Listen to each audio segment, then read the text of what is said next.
आदाब, मेरा नाम है अरशद अंसारी और आप देख रहे हैं एमसीजे मानू के डिजिटल प्लेटफॉर्म की खास पेशकश समाचार का सूर्योदय। पिछले एपिसोड में हमने बात की थी उद्दंत मानदंड की, जो हिंदी पत्रकारिता का पहला अखबार माना जाता है जिसने पहली बार हिंदी भाषा में समाचारों की शुरुआत की। लेकिन कहानी यहीं खत्म नहीं होती। उद्दंत मानदंड के बाद एक ऐसा अखबार आया जिसने पत्रकारिता को सिर्फ खबरों तक सीमित नहीं रखा, बल्कि उसे समाज सुधार और जागरूकता का एक सशक्त माध्यम बना दिया। यह कहानी है बंगदूत की। 19वीं सदी का भारत, जब देश ब्रिटिश ईस्ट इंडिया कंपनी के अधीन था। यह वह समय था जब समाज में अंधविश्वास गहराई से फैला हुआ था। सती प्रथा जैसी बुराइयां मौजूद थी।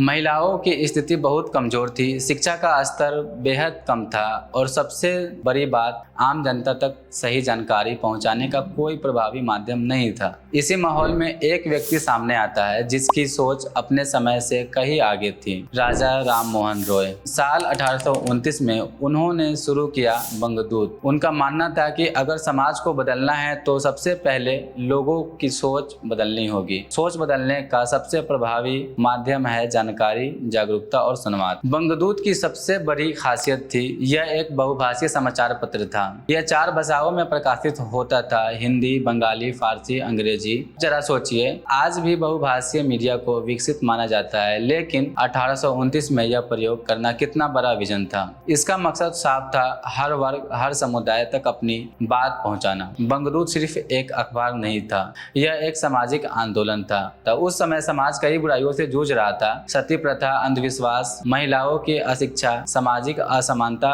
बंगदूत ने इन मुद्दों को खुलकर उठाया। इसमें प्रकाशित लेख सिर्फ खबर नहीं थे, बल्कि समाज को जागरूक करने वाले विचार थे। बंगदूत ने लोगों को सोचने पर मजबूर किया। क्या सती प्रथा सही है? क्या महिलाओं को शिक्षा का अधिकार नहीं मिलना चाहिए? क्या समाज में समानता नहीं होनी चाहिए? यह वही सवाल थे जिन्होंने धीरे धीरे समाज में बदलाव की शुरुआत की। लेकिन उस दौर में सच लिखना आसान नहीं था। बंगदूत को कई समस्याओं का सामना करना पड़ा। अंग्रेज सरकार की कड़ी सेंसरशिप, आर्थिक कठिनाइयां, सीमित पाठक वर्ग, तकनीकी और वितरण की समस्याएं। उस समय सत्ता के खिलाफ लिखना एक बड़ा जोखिम था। फिर भी बंगदूत ने अपनी आवाज को दबने नहीं दिया। बंगदूत का असर तुरंत दिखाई नहीं दिया, लेकिन इसका प्रभाव गहरा और अस्थायी था। इसने यह साबित किया कि भारतीय भाषाओं में भी मजबूत पत्रकारिता संभव है।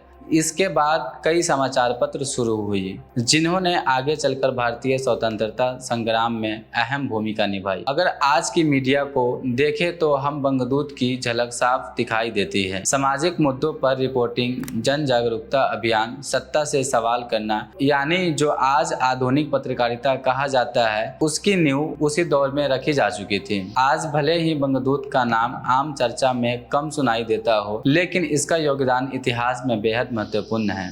यह सिर्फ एक खबर नहीं था, यह एक विचार था, एक आंदोलन था और एक नई शुरुआत थी। इसने यह साबित किया कि पत्रकारिता का काम सिर्फ खबर देना नहीं, बल्कि समाज को बदलना भी है। आप देख रहे थे समाचार का सूर्योदय, डिपार्टमेंट ऑफ एमसीजे के डिजिटल प्लेटफॉर्म पे। अगर आपको हमारी यह सीरीज पसंद आई हो तो वीडियो को लाइक और चैनल को सब्सक्राइब जरूर करें। मिलते हैं फिर एक नई वीडियो में। तब तक के लिए मुझे दीजिए इजाजत। शुक्रिया।